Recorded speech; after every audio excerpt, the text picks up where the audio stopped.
I would arrest him. I would prosecute him. Who do these agencies answer to if not Congress? I think the disturbing thing is no one. Over the past few years, Senator Rand Paul has not held back in going after Dr. Anthony Fauci. BlazeTV host Matt Kibbe sat down and talked to the senator about his relentless pursuit for the truth about COVID-19 and the gain of function research. Episode 2 of The Cover-Up comes out today on BlazeTV, and Matt joins us here right now. So thanks so much for being here. And what can you tell everybody about part 2?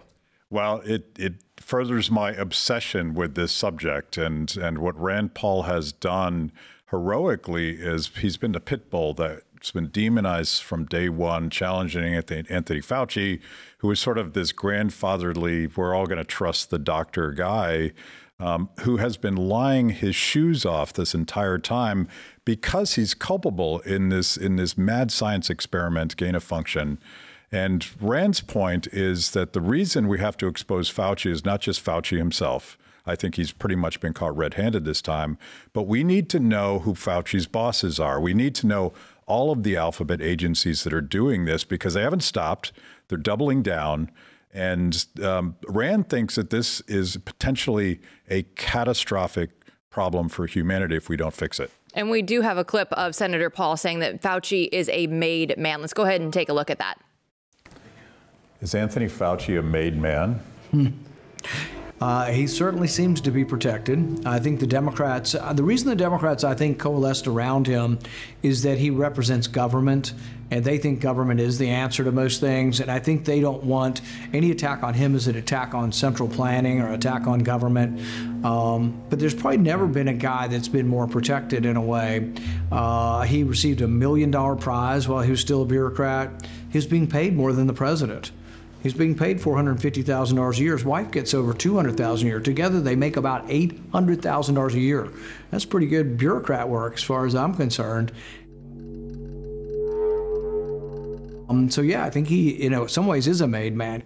Matthew, when you look at that, those numbers are staggering. That he makes more than the president. Yeah, I mean, he's the highest paid government official for a long time. So the way that I've always described him is like an eel. If you haven't dealt with one of these characters before, they're sociopaths, right? So he'll say anything, he'll slip out of any situation, and he's adept at it. He's one of the best in the world at it. But I guess the question I have for Matt is, how do we hold these people accountable? I mean, this is so important, digging this up now so it doesn't happen again, because even though Fauci's out, there's a number of people like him in there. And I don't think a lot of Americans have wrapped their mind around the fact that this is a model for how government operates at this point. By the way, I'm not even convinced that Fauci is out. I think he's just been rearranged, and I think there's an entire network of guys like him. And this is what Rand talks about when he tries to get these documents, particularly when you get into national security issues. He sits on the Government Oversight Committee, and they will not give him access to any of this stuff. So this is a question about the deep state, and it's a question about particularly the national security, military, industrial complex deep state. And not a single member of Congress that wants to can get answers to this stuff. And Rand has been trying all these years. So that's how dangerous it is, because it's not at all clear that we don't work for them. No, I agree. Yeah, and so it's not over yet, right? That's the worst part about listening to you talk right now, is that this could happen again. Well, it is happening. I mean, gain of function research is happening, and we're still financing it. And they made a big deal, and we talk about it in the episode of defunding EcoHealth Alliance. But this is like whack-a-mole.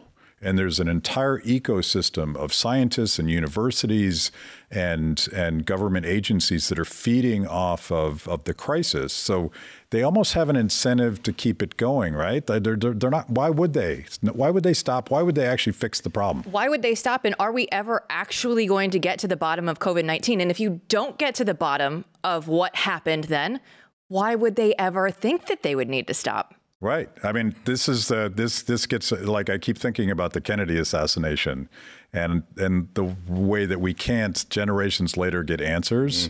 But I think the only way to get answers is to make sure that every American actually is focused. Right. So answers and answers are also questions about the future at this point with what we're talking about here, because we're still doing this research all over the world. And can you speak a little bit more about that? I mean, where is this going to go? In other words, if we don't solve the past here, right, it's going to happen again and again and again, or at least that's what many of us are thinking at this point. Yeah, I mean, it's happening in the United States right now. It's happening in reportedly in Ukraine. It's happening in China.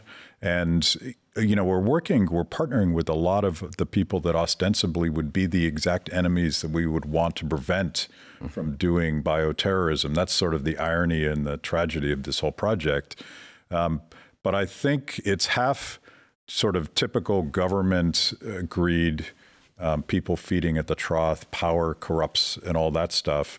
But it's also half like this mad science sort of thing. It's almost like Stranger Things, where these government agencies have the arrogance to think that they can redesign humanity itself. This is something Fauci himself has bragged about. He wants to bend modernity to make it in his own image. And it's like, this is mad stuff. And it's weird to go through and look at the headlines and see bird flu and monkeypox and all this stuff back in there. But the worst one was the LA Times trying to say, oh, maybe people should start masking again. I thought we left that and we decided that it didn't work. We all know the science, but now somehow, some way, it's back in the headlines and we see people out at the grocery store that are still wearing masks and whatnot. So is this just part of the new norm, like they try and say? I think they figured out our Achilles heel, which is fear. And we're scaring people into compliance. And I think masking is a symbolic thing. It's not a health thing.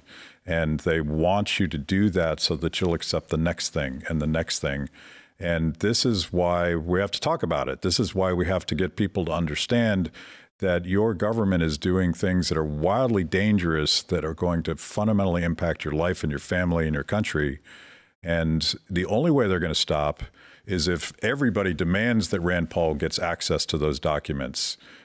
He's now finally has these bipartisan hearings. He's gotten his Democratic counterpart to agree to these. And that's a great step in the right direction because people are finally hearing about some of these things for the first time. But it's not enough. Like he needs to be the chairman. And he will need an administration that actually cooperates with this stuff because right now it's just a cover-up. So is Senator Paul, is he getting help then? You mentioned a couple of people, but is he getting the help that he actually needs to get this done? You know, most of the help he gets is from outside government. And there is a beautiful network of scientists and investigators and citizen sleuths that are actually the ones uncovering all the information that he originally confronted Fauci with. In this episode, we talked to Dr. Richard Ebright, who has been going after Fauci since literally 2001. As a Democrat himself. Yes, as a Democrat who voted for Biden. And he's been trying to get people to pay attention to this wildly dangerous, insane thing that Fauci has been leading all of these years. He's finally getting some oxygen. And I hope to have him on a later episode because he's more than a whistleblower. He understands the entire paradigm.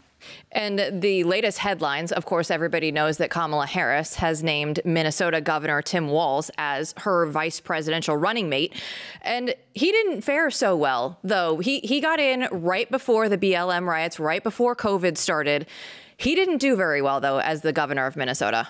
Well, not if you think that destroying families and destroying economies is a bad idea, because he is some sort of weird combination of totally woke, totally authoritarian, lockdown lunatic. You know, he actually had a snitch line where he was demanding that neighbors report on neighbors if, you know, God forbid, they were actually picnicking in their backyard without an approved person. That's how insane this is. It's so granular. And again, it's about behavior. If they can make us conform our behavior when it comes to masking, when it comes to not being allowed to leave your house, when it becomes not allowed to go to the playground with your kids, they can do anything to us. And too many Americans have sort of said, well, okay, if it's for our health, you tell me this, I'm going to trust you, I'm going to do it. I'm not sure that Americans are going to buy that anymore. Yeah, that makes a lot of sense to me, but I'm not sure about it because people like Walz still exist, and now he's a vice presidential candidate. On the other hand, the important work of cover-up is to remind people of what was done to them. In that respect, Richard Ebright's very interesting to me, and I can't wait to see this because We have had a great series of articles on him. You can read them at The Blaze, called Lab Wars, that Leon Wolf wrote for us. And the story really is astounding because the left was against this until they were for it. It really is a uniparty issue. Do you think that there's more people aware who are fighting in Congress than in the past? No, I think it's still a pretty lonely slog. I think even politicians who might be sympathetic to the point of view we're talking about, it's easier for them to move on. Mm-hmm. So again, like this, ultimately, accountability is going to come from the bottom up.